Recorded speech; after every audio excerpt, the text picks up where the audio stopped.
Run! That single word cut through the dark corridor like a blade, and Naira did not stop to ask who said it. She gathered the hem of her kitchen apron, pressed the smallest of the 9 pups tighter against her chest, and ran.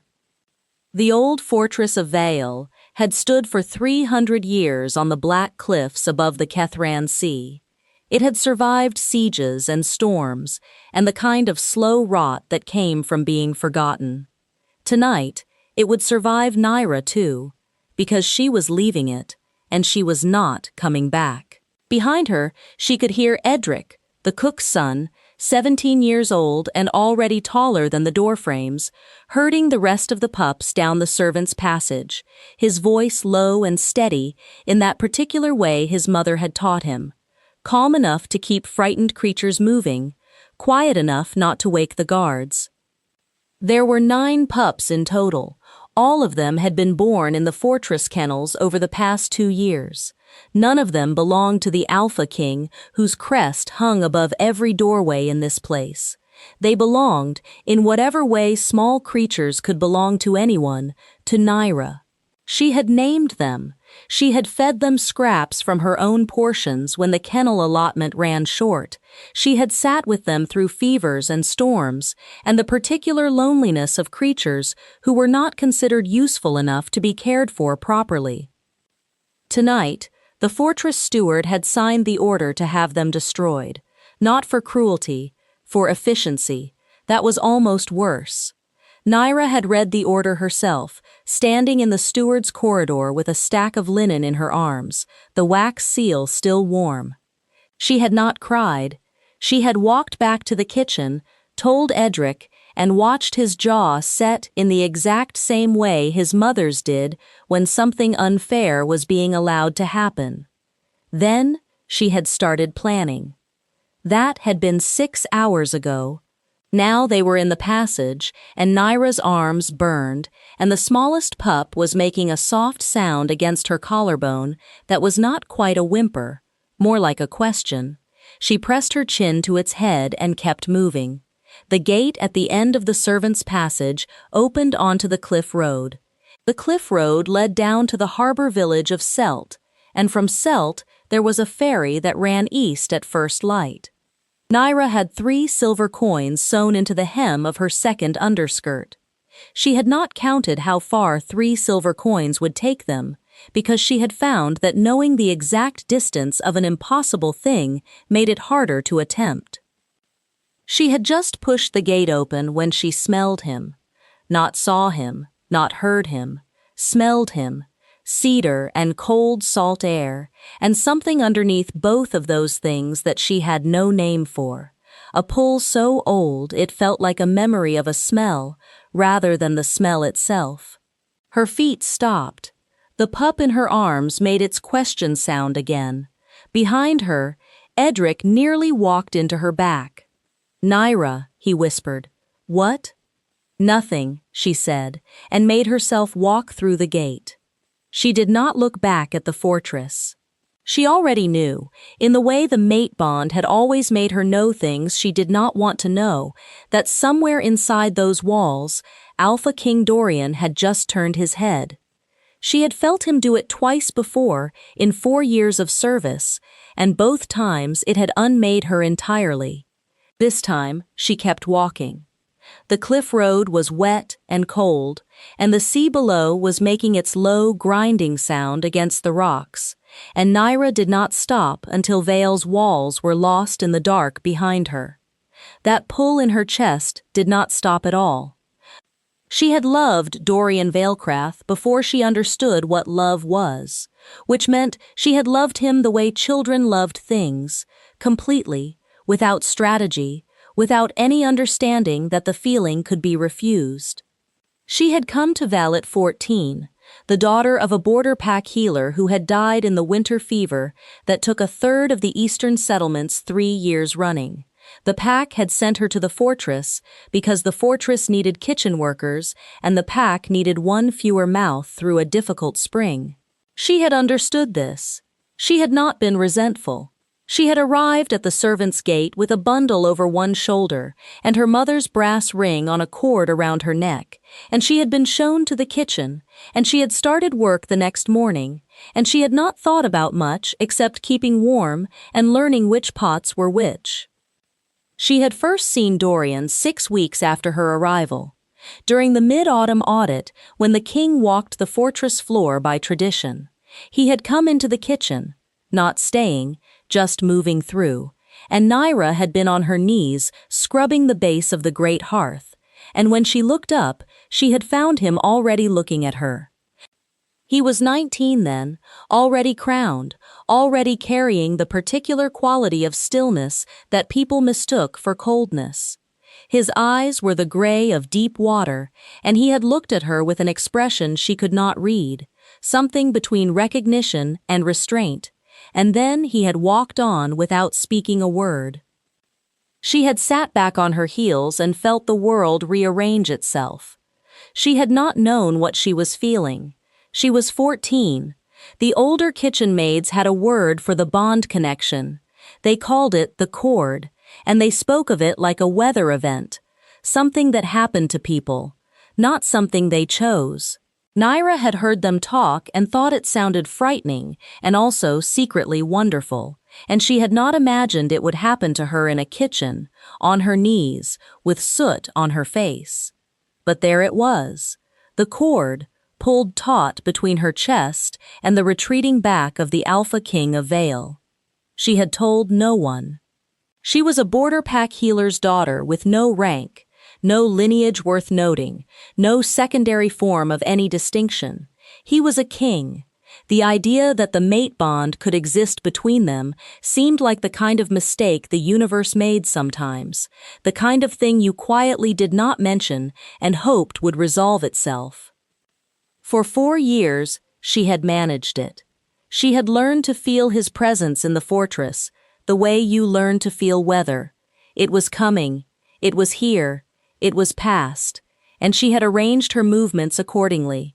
She had never spoken to him directly.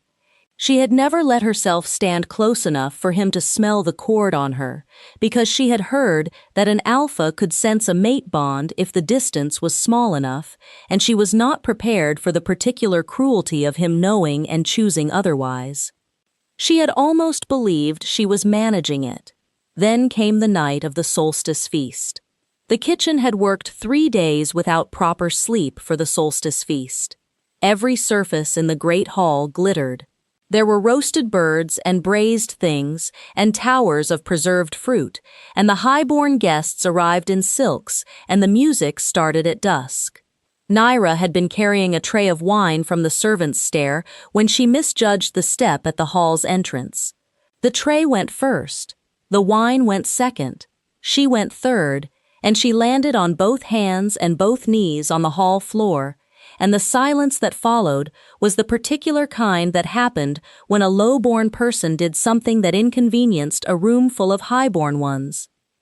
She had started collecting the tipped cups with her head down and her face hot, and then the silence deepened in a different way, not with annoyance, but with something more alert, and she had looked up and found Dorian standing in the space that had opened around her, and he was already crouching down. He picked up a cup, he set it on the tray, then he looked at her, close enough that she felt the cord vibrate against her sternum like a plucked string, and he said, very quietly, so only she could hear it, "Are you hurt?" She had been unable to answer for a breath's length. Then she said no. He looked at her face for a moment longer. That same expression from the kitchen 4 years ago, recognition and restraint folded together, and then he stood and walked back to his table, and the guests returned to their conversations, and no one mentioned it. Except that Naira had held the memory of those 2 words, "Are you hurt?" for 4 months since, turning them over the way you turned a coin, checking both sides for meaning. That was the problem with the cord. It made small things enormous. It made a man crouching to pick up a cup feel like a declaration. And then, 3 weeks after the solstice feast, she had overheard the council speaking in the corridor outside the kitchen garden. They were discussing the king's mating contract. There was a name being considered: Lady Saren of the Ashford Pack, daughter of the Northern Alliance's most powerful elder. The match made sense. Everyone agreed it made sense. The corridor voices were thoughtful and efficient, and Naira had stood in the kitchen garden with her hands full of dried herbs and listened to the architecture of a future that did not include her. She had gone inside when they were done. She had hung the herbs. She had done every correct thing for the rest of the day. 2 weeks after that, she had read the steward's order about the pups. Now, on the cliff road in the dark, she understood that both things had been decisions, even if only one of them had felt like one. The king's mating contract had been a wall she had finally seen clearly. The pups had been a door. She chose the door. Edric caught up with her on the lower part of the road, where it switched back before the first harbor lights appeared. He was carrying 3 pups in his arms with the practiced ease of someone who had grown up in kitchens where every extra hand had to carry something useful. 4 of the others were trotting close at his heels. The last 2 were pressed against Naira's legs, making small, urgent sounds at the unfamiliar dark. "Fairy leaves at first light," he said, falling into step beside her. "We have enough time." "I know." He walked in silence for a moment. Then, because Edric had always said the things that other people decided not to say, "He's going to notice you're gone." "The steward will notice a kitchen maid is gone," Naira said. "That's not the same thing." Edric looked at her sideways. He was 17, and he was not entirely sure what he knew about Naira and the king. But he was certain it was more than Naira had ever told him directly. "You don't actually believe that," he said. Naira looked at the harbor lights below them and held the smallest pup a little tighter and said nothing. She believed it. She needed to believe it. She made herself believe it for the entire walk down to Celt and the waiting hour at the dock and the first gray minutes of the ferry crossing, while the 9 pups arranged themselves into a pile of warmth in the covered section of the deck, and Edric slept against the gunwale with the uncomplicated thoroughness of someone who had done nothing wrong today. She made herself believe it until dawn came up over the eastern water and Vale's fortress appeared on its cliff in the new light, small, from here, and dark, and absolute, and the pull in her chest pulled, and she turned her back on it. 3 years passed. This was not a small thing to say, though it sometimes felt like it. 3 years sounded like time that had simply happened, when in fact, every part of it had been built by hand. Celt was a starting point, not a destination. Naira had known that on the ferry. She had taken her 3 silver coins east, and then east again, until she reached the market town of Cara on the Kethrin Inland Road, where a healer's daughter could find work in a healer's household without too many questions asked, and where 9 growing wolves attracted less attention than they would have in a fortress town. The healer's name was Mara. She was 60, precise, and not given to sentiment, which suited Naira exactly. She had taken one look at the girl in her doorway, thin, carrying a pup, with the particular expression of someone who had decided that forward was the only direction available, and said, "You can sleep in the storeroom until I decide whether you're useful." Naira had been useful. Within a year, she was Mara's apprentice. Within 2, she was doing half the household rounds on her own. The work was real work, the kind that built something instead of just maintaining it, and she found she was good at it in the way she had been good at the kitchen, not through talent, but through the willingness to pay attention. The pups grew. They grew fast, the way wolves did, and by the 2nd year, they were more wolf than pup, 9 young animals with distinct personalities and the strong preference for Naira's company that made them, in the eyes of Kara's residents, more like a small, loyal pack than a stray collection. They slept around the storeroom in the cold months and ranged through the outer fields in the warm ones and came back to her in the evenings like a tide. Edric had stayed too, which she had not expected and had been quietly grateful for. He had found work at the Cara Inn as a cook's assistant and had graduated, in the second year, to running the breakfast service on his own. He was 19 now, and he had acquired, along with his apron and his early mornings, a focused kind of steadiness that reminded her of his mother. He was the only person in Cara who knew where she had come from. He was also the person who brought her the news, one gray morning in the market, when he found her buying winter root from the spice stall. "The king is coming to Cara," he said. He did not say which king. Between them, there was only one. Naira's hands stilled on the winter root. Why? Trade inspection, new Eastern Road taxation, something about pack governance boundaries. He paused. He arrives in 5 days. She thought about the ferry. She thought about East. She had enough coins now, not 3 silver ones sewn into a hem, but real saved money, the kind that could take her somewhere properly. She thought about it for 3 days. On the 4th day, she stopped thinking about it because she understood something she had not let herself understand before. She was done running. She had been running since she was 14, in one direction or another, away from her dead mother's pack, away from the fortress, away from the fact of the cord. She was 21. She had built a life in this town. She had earned her place in Mara's household. She had 9 wolves who knew her step before she came through the door. She was not running again. What she had with Dorian was a bond she had never asked for, and he had never been told about, and it had been pulling at her sternum for 7 years, and she was tired of letting a feeling she had never acted on have so much power over where she was allowed to live. She made her decision the same way she made all her decisions now, without drama, without ceremony, and without any real certainty that it was right. She would stay. She would not seek him out. If he came and went without finding her, then that was the answer the universe had always been trying to give her. And then, she was in the market square, on the 5th day, with her herb basket and 2 of the wolves walking at her heel, when the king's company rode through Cara's eastern gate. She heard the horses first, then the crowd shifting. Then, before she could make herself look away, or look down, or do any of the sensible things she had spent years learning to do, she smelled cedar and cold salt air, and the cord went taut in her chest like a string pulled past its breaking point, and she looked up.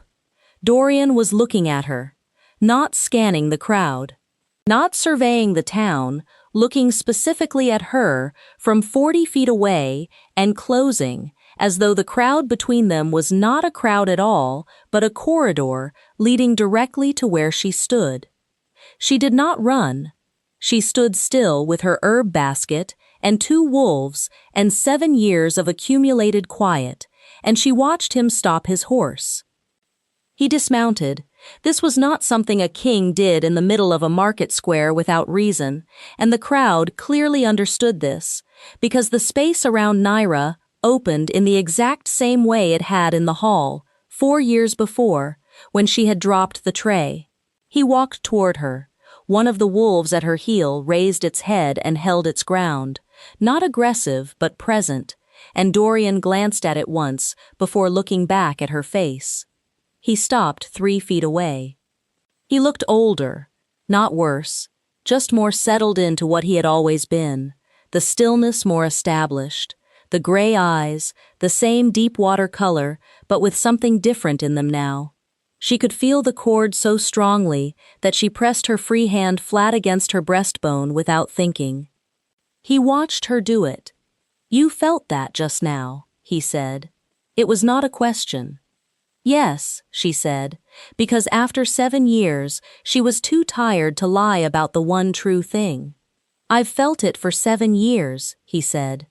"Every day. Stronger in some rooms than others. I spent 2 years thinking I was losing my reason."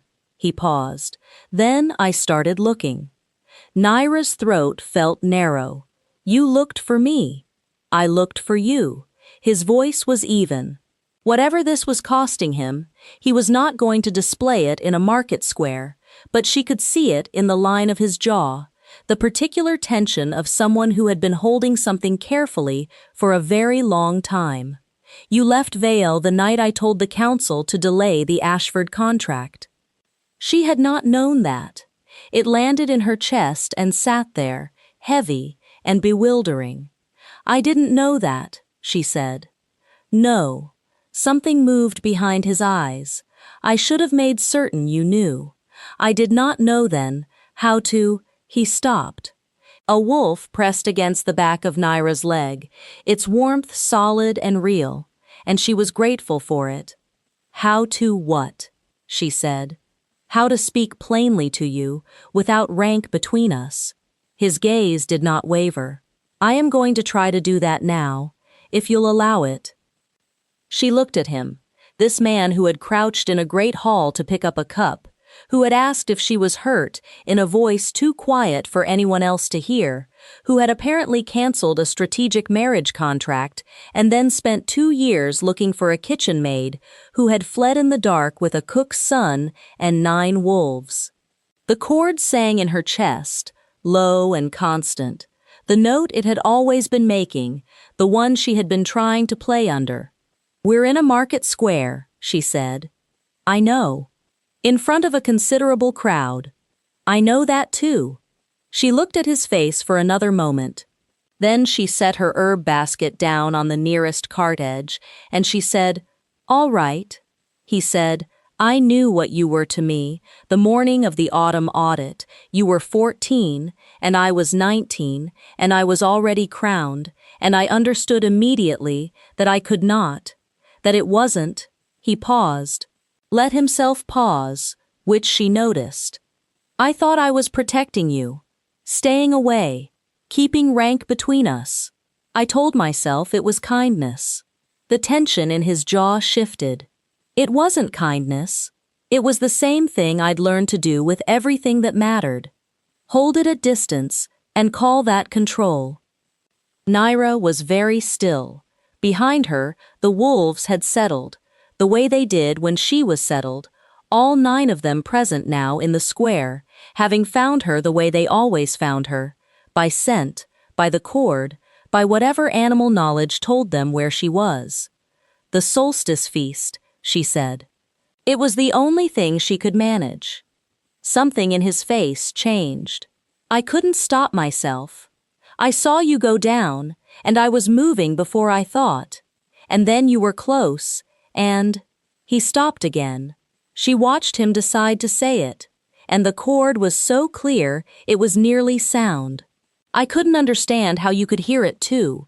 I could see it in your face, and still say nothing.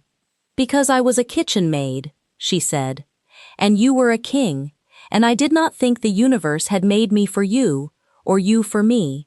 I thought it was a mistake." "It wasn't a mistake." "I know that now." "Then come home," he said. The simplicity of it stopped her entirely. Not the grand claiming she might have half imagined in unguarded moments. Not a declaration with the right language and the right audience and the perfect answer already known. Just 2 words, "Come home." With the chord between them making its quiet, constant note, and the crowd watching, and 9 wolves lying in the market dirt, like they had always been exactly here, and Edric, somewhere near the inn doorway, almost certainly watching, with his arms crossed, and his expression knowing. Naira looked at Dorian. She let herself look at him the way she had never let herself look at him before, without management, without the years of practiced distance. He was the man who had crouched in a great hall to ask if she was hurt. He was the man who had tried to protect her by staying away, and had gotten it wrong. He was the man who had spent 2 years looking when most men in his position would have chosen easier paths. "Not because the chord says to," she said. No, he agreed, because I want you to. Because I have wanted you to come home since the morning you were kneeling by my hearth with soot on your face, and you looked up at me like I was just a person. She felt the cord pull, not the ache of all those years, but something cleaner, something that moved toward him rather than straining away from him, and she understood the difference. I have conditions, she said. His mouth moved, almost. Name them. Mara's household is covered for the months she needs to find another apprentice. Edric gets a position in the Vale kitchen proper, with appropriate standing, not on sufferance. She glanced at the 9 wolves in the square, and they come with me. He looked at them. All 9, arranged behind her in the quiet, patient way of animals who knew they were being discussed. Then he looked at her face. Yes, he said. To all of it? To all of it. She held his gaze for one more moment, testing it, checking, the way she had learned to check things, for the weight beneath the word. She found it solid. She found him, behind the stillness and the rank and the 7 years of pulled distance, entirely real. She picked up her herb basket. All right, she said. I'll come home. He closed the last 3 feet between them, and when he put his hand to her jaw, careful, his thumb at her cheekbone, the first deliberate touch in 7 years of a cord that had been pulling them toward exactly this, the bond made a sound she felt in every bone, a resolution, a note completing itself. She was 21, he was 26. The market square was full of witnesses, and she did not care about any of them, because Dorian Valecrath was looking at her exactly the way she had always known he would look at her if she let him, and the cord was not pulling anymore. It had arrived. The days between the market square and Vale were 5 days of riding, and in those 5 days, Naira learned things about Dorian she had not known from 4 years of careful distance. She had known his silences. She learned his words. He asked about Mara before they had cleared Kara's eastern gate, practical questions about the older woman's health and the household's needs, and arranged the settlement before they made camp the first night. He spoke to Edric without the particular register of rank that most highborn used with servants, simply direct, one person to another, and she watched Edric's careful assessment shift into something that looked like the beginning of actual respect. He did not try to touch her again until the 3rd night, when they were sitting apart from the others at a fire that had burned low, and he reached over and took her hand the way you took the hand of someone you had earned the right to hold, unhurried, not asking permission, but not claiming either, just there, his palm against hers, the cord between them warm and constant as a banked coal. She turned her hand over and held back.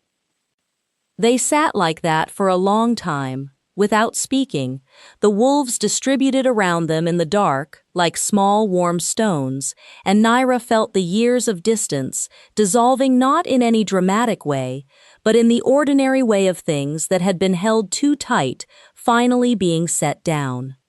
On the 4th night, he told her about the 2 years of looking.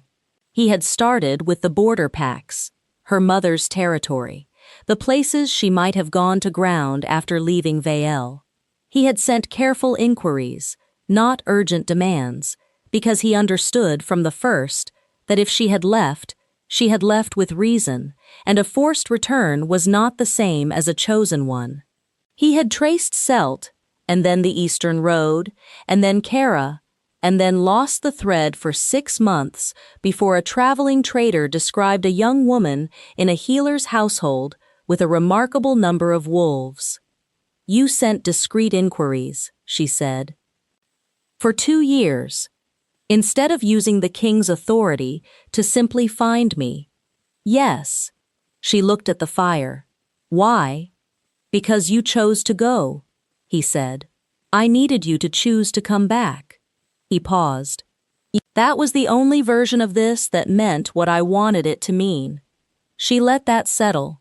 Then she said, I thought, when I read the Ashford contract discussions, that the bond was a kind of mistake the world had made, something I wasn't supposed to have.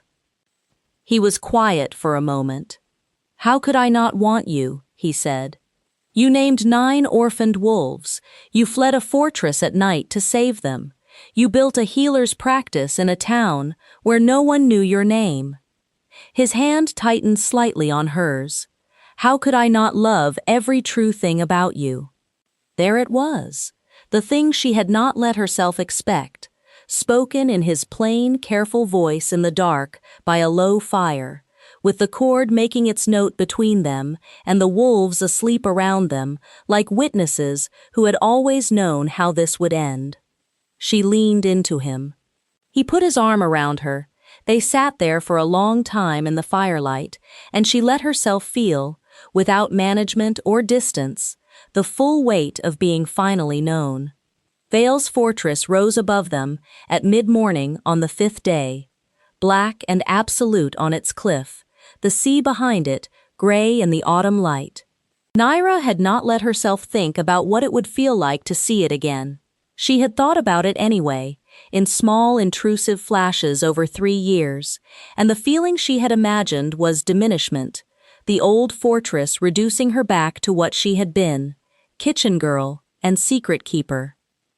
What she actually felt, riding toward it with Dorian's company around her and 9 wolves moving through the clifftop heather at her flank, was something closer to claim.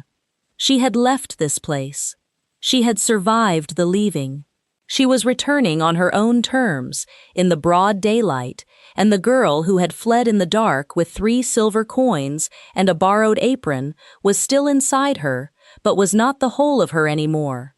They came through the main gate, not the servants' passage. The fortress staff was assembled in the outer courtyard for the king's return. This was protocol. She remembered it, and she could see the recognition move through the faces of those who knew her, the kitchen maids who had worked beside her, the older steward who had replaced the one who signed the Pups' order, the guards who had not known her well enough to notice when she left. Dorian stopped his horse in the center of the courtyard, and the courtyard stilled. He dismounted. He walked to Naira's horse and held up his hand to help her down, and this was not a gesture a king made to a kitchen maid, and every person in the courtyard understood that, and the understanding moved through the assembly like wind. She took his hand. She stepped down. She stood beside him in the courtyard of the old fortress, with 9 wolves arranging themselves at her back. Dorian looked at the assembled household and said, "This is Naira. She is my fated mate. She will be received in this house accordingly, without question, beginning now." He did not elaborate. He did not explain. He said it the way he said all the things that actually mattered, plainly, finally, in a voice that left no space for revision. One of the kitchen maids near the back of the assembly made a soft sound, not distress, recognition, as though something that had always seemed slightly wrong about the household had just been corrected. Naira looked at Dorian's profile. He was watching the assembly the way he always watched things, without performance, waiting to see what was true. Then he turned and looked at her, and the expression she saw was the same one she had seen that first morning in the kitchen 7 years ago and could never quite read. She could read it now. It was a man who had found the thing he had been looking for in a face he had never been allowed to look at directly. She squeezed his hand. He turned it over and held tight, the way you held something you were not going to let go of again. The cord, between them, made no sound at all anymore. It had stopped being a pull. It had become a place. The mating ceremony was not immediate, because Naira had not come back to be processed. She had come back to be present, and there was a difference, and Dorian understood it without being told. There were 3 weeks of ordinary days. First, her learning the fortress again, the fortress learning a new version of her, Edric finding his feet in the main kitchen and proving himself, as she had always known he would, through sheer competence. Mara received her settlement and wrote a letter to Naira that was 4 lines long, characteristically precise, and ended with the words, "You were always more than useful." Naira kept it. The 9 wolves took to the fortress as though they had lived there all their lives, which in some sense 3 of the older ones had. They established territory in the south wing corridor and the main kitchen threshold and the upper courtyard in the sun, and the household adapted to them with the resigned practicality of people who had been told the matter was settled. On the night before the ceremony, Dorian came to the room where she was staying in the old South Tower. He knocked, which she noted with a warmth she did not try to contain, and he sat with her on the window seat that looked out over the sea. "Are you afraid?" he asked. "No," she said. Then, "I was afraid every day for 3 years, of very ordinary things. Coming home was less frightening than I expected." He looked at her in the candlelight. "The thing I should have said years ago," he said. "When you were close enough to hear me, at the feast, or any of the other times, you said the thing that mattered," she said. "Are you hurt?" She met his eyes. "A king crouched down and asked if I was hurt. I held that for 4 months." Something moved across his face, relief and grief arriving at the same time, the specific expression of someone who had gotten things wrong in a way that had cost them years. "I didn't know you were holding it." "I know. I was hiding it very carefully. Don't hide things from me anymore." "No," she said, "I won't."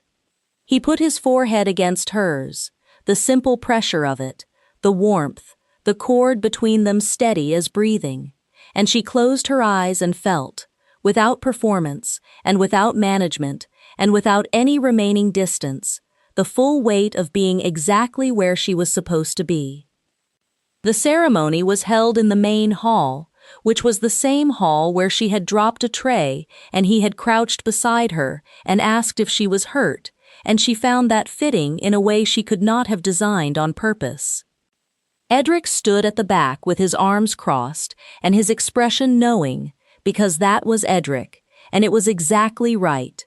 The 9 wolves were in the hall because no one had told them they couldn't be, and they were distributed through the assembled pack in the efficient way of animals who understood space and warmth. The oldest of them lay at Naira's feet during the binding, which made several of the pack elders uncomfortable and made Naira feel entirely, unmovably herself. Dorian took her hands in both of his in front of the whole of his pack, and he said, "I looked for you for 2 years. I will not need to look for you again." She looked at his face, the deep water-gray eyes, the stillness that was not coldness, the man she had seen crouch in a great hall for a person who had dropped a tray and deserved a moment of basic human care, the man who had sent quiet, careful inquiries for 2 years because a forced return was not a choice, the man who stood in a market square in front of witnesses and said, "Come home," with the simplicity of someone who had been practicing the sentence for a long time. She said, "I came back because I chose to. I stay because I want to. That's the only answer I have." "It's enough," he said. "It's more than enough." The binding sealed in the way that mate bonds sealed, not in fire or catastrophe, but in the quiet arrival of the thing that had always been true, the cord, completing its note at last, both of them feeling it, at the same moment, in the same place in their chests, a resolution rather than a beginning. It was already a beginning. It was also the end of a very long distance. That night, the hall was warm, and the wolves slept, and Edric went back to his kitchen, and Naira and Dorian stood together at the window of the South Tower that looked out over the Kethran Sea, and she could feel the fortress differently now than she had felt it before. not as the place she had needed to escape, not as the place she had finally decided to return to, but simply as the place where she lived, with the mate who had looked for her, and the wolves she had saved, and the work she had chosen, and the full, unhidden fact of who she was. She had run from this fortress at night, with 3 silver coins and a borrowed apron, and 9 small creatures that no one else thought were worth saving. She had come back with the knowledge that she was someone who did that kind of thing, and that it had always been worth doing, and that the man standing beside her, with his hand in hers, had known that about her long before she had known it about herself. The sea made its sound below them. The cord made its note between them, warm and constant and still, no longer a pull, no longer an ache, but the simple, unremarkable fact of 2 people who belonged exactly where they stood. She leaned her head against his shoulder. He pressed his mouth to her hair. The old fortress held around them like a kept promise, and the night was quiet, and she was home,